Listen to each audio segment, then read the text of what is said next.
Today's event was being held in the Glaze Hotel. As the biggest hotel present in the city, it was obvious that such a big event that involved the big shots of the city had to be held in a place where it matched their reputation. Of course, till this moment, Jack only knew that the event involved the big shots of Banquet City, but he didn't know what the event was for.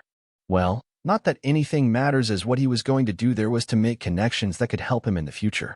In other words, he had already begun building the foundations of his Jackson enterprise. After all, no matter the amount of money that he had in his hands, he still needed the connections to get whatever he needed. This was considering the fact that there were things that could not be bought by money alone. After all, there were things that were special in such a way that the seller could only sell them to the person that he or she knew. The banquet was going to begin at around 6 p.m. So, Jack wasn't worried so much about the speed at which he was driving the Bugatti Veyron. But, although Jack didn't care about this, that didn't mean that the others didn't care about it. The appearance of the Bugatti Veyron on the road had already caused a commotion among those that saw it. After all, this was a car worth several tens of millions of dollars. On the road, drivers took the initiative to clear the way for him, so that they could avoid any accident that could occur in such a way that they would be forced to pay if they scratched the Bugatti Veyron.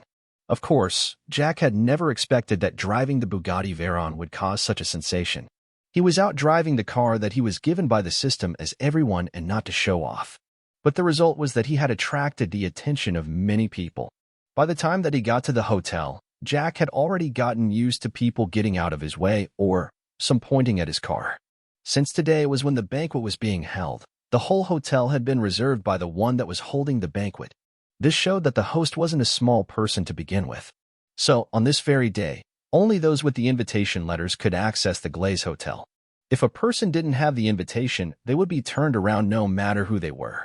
But, as soon as Jack's Bugatti Veyron showed up, the guards didn't dare to stop him and ask for the invitation card. Although Jack was quite startled by this, he shrugged his shoulders as this was to his convenience. He wanted to get the attention of all those that was staring at him away. The parking lot of the Glaze Hotel was underground. The Glaze Hotel itself was an 8-story building. The ground floor was the reception hall. It was just in case the dining place was full, the customers could wait for the tables to be freed. As for the first floor of the hotel, that was where the general public could take their meals.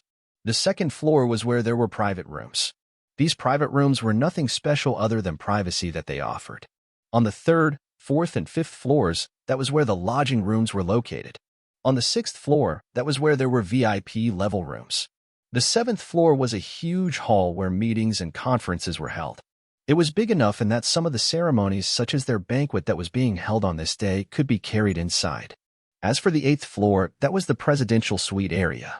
There are only 4 rooms on the 6th floor. In other words, in the whole Glaze Hotel, there were only 4 presidential suites. Taking the elevator to the ground floor, Jack found that this floor didn't have as much congestion as it was the previous day when he was here to treat Sabrina to a meal. As soon as he came out of the elevator, he was welcomed by the enthusiastic Anderson. "Jack, you're already here. For a while I thought that you weren't coming," Anderson said as he put his hands around Jack's shoulder. "Of course I had to come. After all, you guys had invited me here. And by the way, I thought that there's still an hour before the banquet begins," Jack replied while looking at Anderson with a strange gaze. Ignoring Jack's gaze and words, Anderson looked around as if trying to find someone. After looking around for a while, he looked at Jack and asked, "Where's your partner?" Jack wasn't expecting such a question at all. The only person that Jack could be said to be close to in Banquet City would be George. But Anderson knew very well that George could not come to this event because of the bet that he had made with Ismail. He could only ask, "What partner?" "I don't think I have a partner." Jackson's reply made Anderson's brows to twitch slightly. He then looked at Jack as if he was looking at a strange species that has yet to be recognized. After a moment of staring, he asked, "You don't have a partner for the dance tonight? You got 2 invitation cards. One for you, and the other for your female companion. What dance are you talking about? Isn't this an occasion that the bigwigs of the city will be attending?" Jack asked confusedly. After all, when he received the invitation, he hadn't expected that there will be something like dancing and whatever. He had a thought that it was just a normal banquet where people would be meeting and discussing business most of the time. Furthermore, he only noticed that there were 2 cards when he was about to leave the mansion. But even after seeing that there were 2 cards, he had thought that they had given him an extra card by mistake. Who knew that they had given out 2? But even so, Jack didn't have a lady that could accompany him to such an event. He was a solo man after all. Anderson palmed his forehead as he spoke. I forgot to give you the schedule of events here. How bad of me. Anyway, I can tell you now that there would be a performance, then it will be followed by a meal. Then there would be introductions about the host of the event. After that, there would be a dance, and finally the main topic that had brought all the people here. One more thing that I can tell you is that the host of the event has a special identity and that even the Dante family has to pay respects. So, you better be cautious while inside there and not to offend the host of the occasion. If the two of you are enemies, I can assure you that you cannot survive in this country. Anderson's words were quite solemn and Jack could sense the seriousness in his voice. He then wondered to himself, who is this person with such a special identity in Inchoate City? But all those thoughts were thrown at the back of his mind when Anderson asked again about his dancing partner. Jack shook his head as he said that he would not participate in the dance. The reason for this being that, although he had been trained in dancing, since he had never attended any banquet, he had never experienced dancing in front of many people. Now that he had no dancing partner, it will make things easier for him as he could just sit down and watch the show in progress. Seeing that Jack was being serious about not having a partner, Anderson patted his shoulder and said, "Worry not. I'm sure that you will get a good girl inside there. What do you think of Kelly?" "Buzz off." Jack's reply was simple. "Haha, I was joking. Let's get in." Anderson laughed as he said these words. It was obvious that he had become quite at ease in Jack's presence as compared to Friday night. And as he said these words, he pulled Jack towards the elevator that led to the 7th floor of the building. When they reached there, Jack found that many people had already arrived. Even William, Kelly, and the others had already arrived. When they saw Jack coming in with Anderson, they came over to greet him. The hall this time was arranged in such a way that there was several tables and chairs forming a semicircle. At the end of the semicircle, there was a small stage on which he assumed that the host of the event or those who were going to speak in the event were going to stand on. At the center of the semicircle was the dancing area. The hall was well decorated and lit. The luxury of the hall was at a level that Jack had only seen when there was a banquet back at the Alfonso family mansion. At that time, he was only passing by and he saw the scene of how the hall was decorated. Now, he could finally experience how a banquet was. Jack sat alongside the young masters of Inchoate City. But of course, the sitting area that he was in was different from where the other big shots of the city sat. Since he was seated with the young masters of the Big Five, he was obviously close to the stage. As more and more people came in, the hall was completely filled. And during this time that they were waiting, Jack used it to familiarize himself with these youngsters. He got to know the traits and characters alongside their relationship. Although they were competing, the relationship between them was pretty good. But that didn't mean that they weren't competing. If there was an occasion that needed one of the five to take advantage, they would surely compete so that their family could gain the advantage. Just as it was stated, the banquet began on time. Music echoed inside the hall. Then, the MC began by introducing why the banquet was held. According to him, it was to welcome a new person into Inchoate City. But he didn't speak too much as the banquet went on.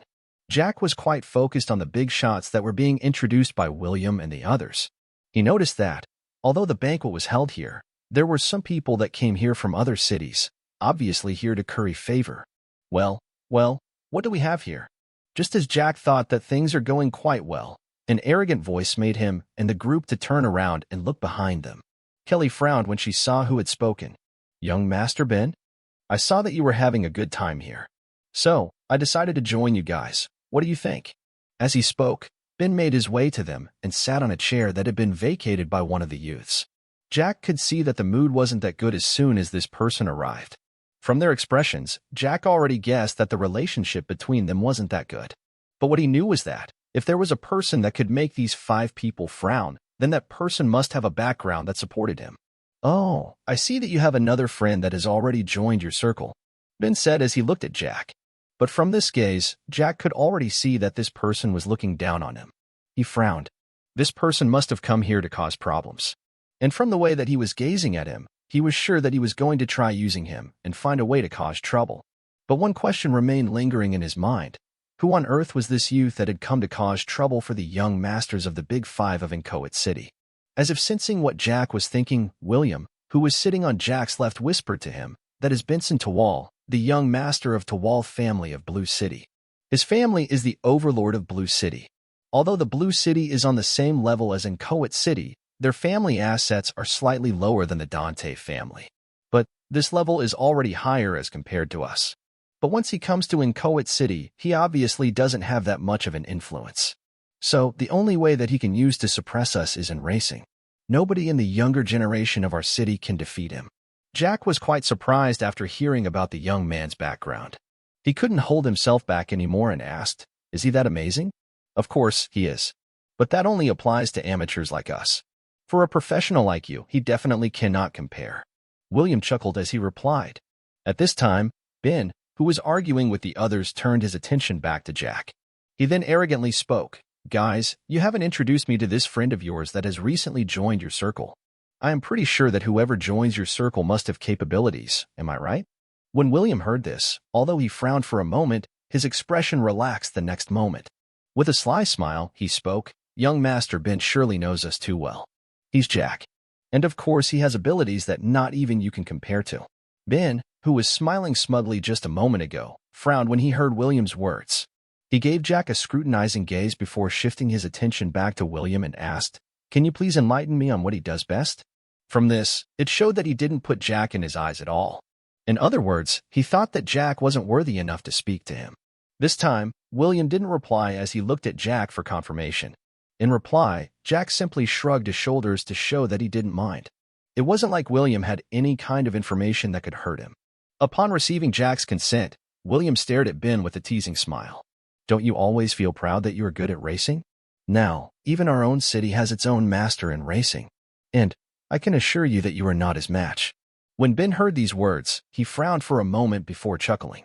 If it were not for the fact that they were in an ongoing banquet, he would have surely laughed loudly.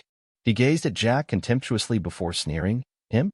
There's no one in the surrounding cities that can match me in terms of racing. Not even in Crystal City." Anderson and the others shook their heads in pity. They themselves had experienced Jack's driving skills. As compared to Ben's, Jack's level was like heaven while Ben's was like mud. Seeing their expressions, Ben frowned and said, "Why don't we have a competition tonight? We can decide on the stake after the banquet is over." When they heard his words, Anderson alongside those that had been present during the race or had seen the replay and the internet smiled. At the same time, they thought to themselves, here comes a chance to earn big. Jack on the other hand frowned a little. From the way things were, it seems that this guy would not stop pestering him until he had been proven to be inferior when it comes to racing. At the same time, he thought of the 10 million that he had earned the previous time he raced. He then thought to himself, this might actually be a good chance for him to gain more money that could be used for investment. Currently, the money that came from the grocery department could already ensure the stability of the grocery department in the city. But when Jackson Enterprise was involved, this was actually a very tiny amount of money. So he thought to himself, why not compete and earn a few more dollars that could be used in developing the enterprise? With that thought in mind, he agreed to Ben's words. When he saw that Jack had agreed, Ben sneered even more. Just as the group was about to continue chatting, their attention was captured by the performance on the stage. On this day, they had invited a famous singer. He was an R&B popular star. His name was Josh. He had already released several albums and he was well known in the internet and had millions of fans. For him to be present here, it could already show the power of the host of the event. After all, inviting such a big shot in the entertainment industry not only required money, but also needed reputation and connections. After all, celebrities were always busy with this or that. For them to make time in their busy schedule would need a person that had more than money to get them to reschedule. Jack was also an R&B lover, so he shifted his attention to the performance on the stage while ignoring whatever Ben was going to say next. The songs that Josh chose for the occasion were not only entertaining, but were also very well matched with today's setup. From this, one could already see that Josh was a person that had attended several banquets that involved big shots. But this was to be expected as he was currently a big celebrity in the music industry. The songs that he sang were not only according to the morals that most of the people liked, but also had some of the lessons that could be learned from. This was the exact reason as to why, although there were several old men or middle-aged men and women present, none of them complained about the choice of the artist. But even so, who would dare to complain about the host's choices? After the performance, food was served. The delicious smell that was emitted by the food immediately made their stomachs of some of the guests present to grumble a little. Although some of them had already eaten before they came here, they could not resist the temptation of such a delicious meal. From the food, One could already see that the hotel's kitchen staff had put in more effort when preparing this meal. Even the way that it was served was an indication of both art and skills. This was truly a definition of a five-star hotel. There was seafood like cioppino, crab cakes, oysters Rockefeller, and clam chowder. As for the other types of foods, there were several foods that were made from chicken, meat, or pork. Salad and vegetables were also served. There are several other types of foods that a person could think of, including different types of drinks. During this period of time, people would serve themselves. No, to be precise about it, it was that they would eat what they chose. There were waiters who were doing the serving. One just had to mention what he or she wanted, and the food would be served and brought to them. When it came to meals, Jack was not a gentleman at all. He ate according to what he liked or what had impressed him. He had never tested several of the foods that were present here before, so he decided to take this chance and test some of them. But of course, he wouldn't dare to mix some of the foods that would end up messing up his stomach. Furthermore, he knew his own limit and didn't dare to embarrass himself in front of all of these people present. After all, if it was just about food, he could come back to the hotel and get more. During the meal, he sat alongside William and the rest. Ben had already left and was somewhere looking for girls to hook up with them. That's the life of a playboy like him. After all, his family dominated Blue City. As a result, he ended up being arrogant and got used to getting what he wanted. But here he was much more restrained because not only was this not his home ground, but the host of the banquet was a big shot with a big background. When they were eating, they gradually began discussing about what they would get from Ben after he lost the bet. According to them, this was a sure bet. During the meal, Jack was looking around casually when his gaze froze for a moment, as he stared at a figure close to the door that led to the stage. Although he had only seen her 2 times, he could still remember her figure. Looking at that back that was facing him, Jack was once again entranced. He then wondered to himself, was it fate that was bringing them together, or was it just a coincidence that they were meeting again and again? As if sensing his gaze, the lady turned around and stared directly into his eyes. And just like that, the duo stared at each other, each one of them having their own thoughts running in their minds.